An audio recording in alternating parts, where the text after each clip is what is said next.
السلام علیکم ورحمۃ اللہ وبرکاتہ۔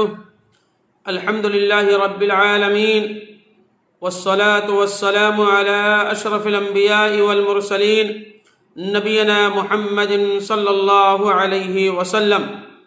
محترم سامعین و ناظرین کرام اور اسلامی بھائیوں، آج انشاءاللہ ہم آپ کو بتلائیں گے جنتی مردوں اور جنتی عورتوں کی بعض صفات۔ ایک حدیث میں نبی علیہ الصلوۃ والسلام نے ارشاد فرمایا، کیا میں تمہیں تمہارے جنتی مردوں کے بابت نہ بتلا دوں؟ صحابہ کرام نے عرض کیا، اے اللہ کے رسول صلی اللہ علیہ وسلم ہمیں بتلائیے۔ آپ صلی اللہ علیہ وسلم نے فرمایا، نبی جنتی ہے، صدیق جنتی ہے، شہید جنتی ہے، معصوم بچہ جنتی ہے۔ وہ شخص جنتی ہے جو اپنے مسلمان بھائی کی زیارت کے لیے شہر کے آخری کنارے پر محض اللہ کی رضا کے لیے جاتا ہے۔ یعنی ایک شخص جو اپنے مسلمان بھائی سے ملنے کے لیے بہت دور دراز سفر کر کے جاتا ہے، اس لیے اس سے محبت ہے۔ وہ جو اس سے محبت کرتا ہے اللہ کی رضا کے لیے، اللہ کی خوشنودی کے لیے، تو وہ شخص بھی کیا ہے؟ جنتی ہے۔ پھر آپ صلی اللہ علیہ وسلم نے فرمایا، وَنِسَاؤُكُم مِّنْ أَهْلِ الْجَنَّةِ، اور تمہاری جنتی عورتوں میں سے ایک عورت وہ جنتی ہے جو خاوند سے بہت محبت کرنے والی ہے، جو اپنے شوہر سے بے انتہا محبت کرتی ہے۔ اور دوسری چیز جو آپ صلی اللہ علیہ وسلم نے فرمایا، بہت بچے پیدا کرنے والی، وہ عورت جو بچے کو زیادہ جنم دیتی ہے اور اپنے خاوند کے گہرے تعلق رکھنے والی ہو۔ خاوند جب اس کا ناراض ہو جائے، وہ اس سے بے اعتنائی کرنے یا اکڑنے کے بجائے اس کے پاس جائے اور کہے، حتیٰ کہ اپنا ہاتھ اس کے ہاتھ پر رکھ دے اور کہے، اس وقت تک میں اپنی پلک کو نہیں جھپاؤں گی، اس وقت تک میں آپ کس سے جدا نہیں ہوں گی الگ، جب تک کہ آپ ہم سے راضی نہیں ہو جاتے ہیں۔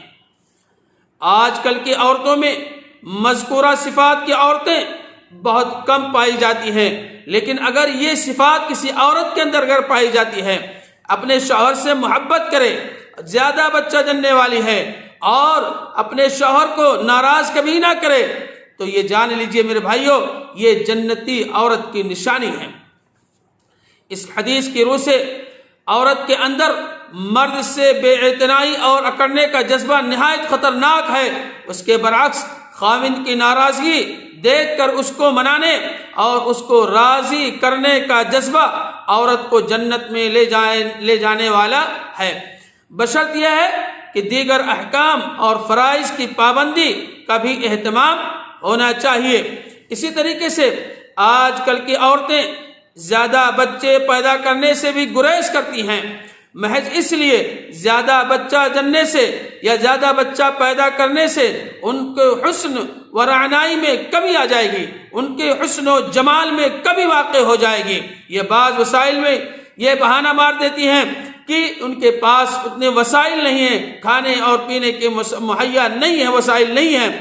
حالانکہ میں بتلا دوں میری ماں اور بہنوں سے، حکم شریعت اور اجر و ثواب کے مقابلے میں اپنے حسن و جمال کے برقرار رکھنے کو اہمیت دینا ایک مسلمان کے شان کے خلاف ہے۔ اسی طرح وسائل کا یہ بہانہ اللہ تعالیٰ کی رزاقیت اور اس پر اعتماد توکل منافی ہے۔ اللہ تعالیٰ فرماتا ہے، رزق تو ہمارے ہاتھ میں ہے، رزق میں دوں گا، ہم تمہیں بھی اور تمہارے بچوں کو بھی رزق دیتے ہیں، چاہے وہ کتنے ہی کیوں نہ ہو۔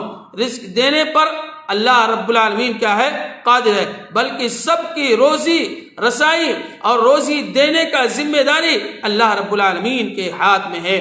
تو میری ماں اور بہنوں، یہ چیزیں اگر کوئی عورت اپنا لیتی ہے بچے کو جنم دینا اور شوہر کو منا لینا اور یہ ساری صفت ہے تو یہ جنت میں جانے کی ایک صفت موجود ہے۔ اسی طریقے سے اگر کوئی عورت یہ کام کر لے، رمضان کے روزے رکھ لے اور نماز کی پابندی کر لے، اپنی شرمگاہ کی حفاظت بھی کر لے اور اپنے خاوند کی اطاعت اور فرما برداری کر لے تو کل قیامت کے دن جنت کے 8 دروازوں سے جس سے داخل ہونا چاہتی ہے وہ داخل ہو جائے گی۔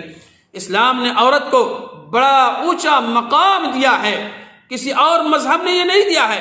جس طرح عورت پر نماز، روزہ اور اللہ تعالیٰ کے فریضے سے، اس طرح شوہر کی اطاعت بھی اللہ تبارک تعالیٰ کا نازل کردہ فریضہ ہے۔ اسی طریقے سے میرے ماں اور بہنوں، اپنے شوہروں کی اطاعت اور فرما برداری کریں۔